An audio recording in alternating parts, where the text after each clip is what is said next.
بسم الله والحمد لله والصلاة والسلام على رسول الله وعلى آله وصحبه ومن والاه أما بعد وبأسانيدنا إلى الإمام أبي زكريا يحيى بن شرف النووي رحمه الله تعالى في كتابه رياض الصالحين باب في وجوب الانقياد لحكم الله باب دې بیان د وجوب د انقياد غاړه کې خودلو کې د الله حکم ته وما يقول من دعا الى ذلك او سبوي هغه څوک چې هغه دعوت شي دي ته وامر بمعروف او نهي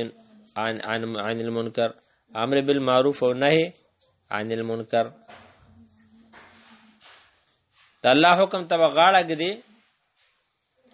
او ورسره امر بالمعروف او نهي عن المنکر قال الله تعالی الله تبارک وتعالى فرمای فلا وربک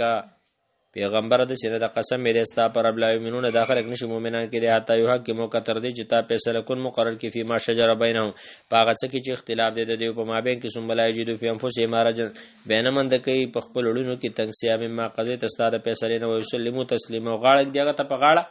کې خود له سورۃ النساء آیات نمبر 55 وقال تعالی الله تبارک وقال الله تعالی الله تبارک وتعالى فرمای انما كان قول المؤمنین یقینا د وینا د مؤمنانو اذا دعوا الى الله ورسوله کله چې دعوت شي الله او رسول ته حکم بینهم چې فیصله شي ما بین د دې کې یقول چې وای چې دیو بوي سمعنا واطعنا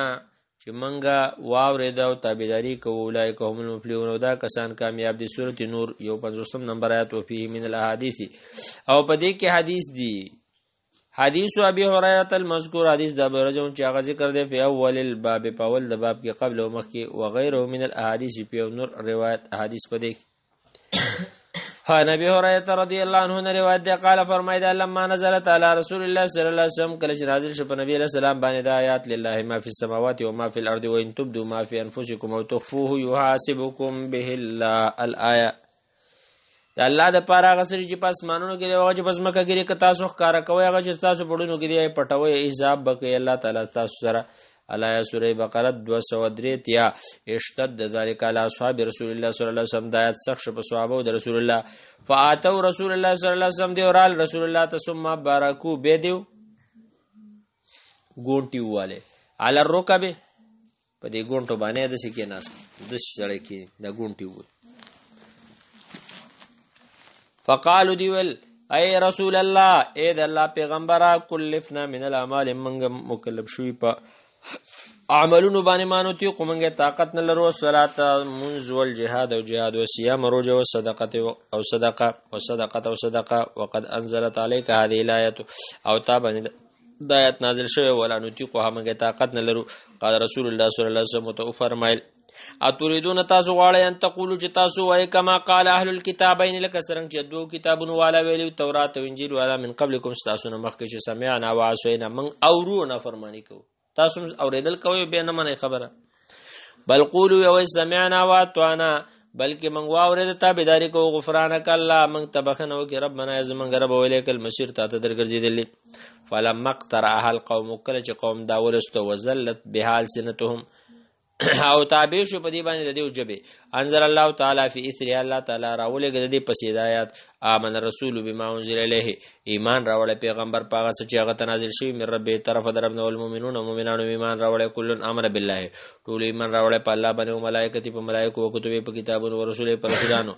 لا نفرق بین احد من رسول من فرق نه کو په مابین د یو کس د رسولانو کې وقالو دی وای سمعنا من واورد واتوانا تافیداری کو غفرانک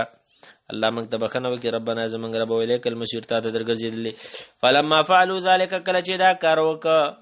نسخها الله تعالی والا منسوخ کاغلرا فانزل الله عز وجل الله دا آیات راولېګ چې لا یکلف الله نفسا الا وسعها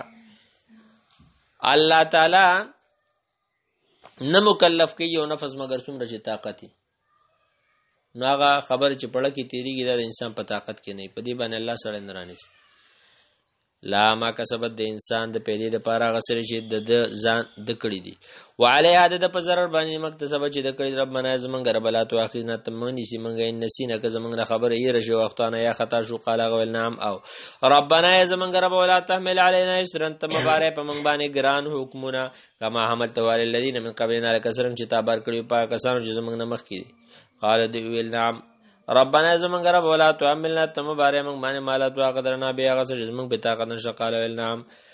واعف عنا الله موږ ته معافي وکړه واغفر لنا بخن راته وکړه ورحمنا رحم را باندې وکړه انت مولانا ای الله ته زموږ مددگار فانصرنا موږ سره مدد وکړه قوم الکافرین په مقابل د قوم کافرانو کې قال ولنا رواه مسلم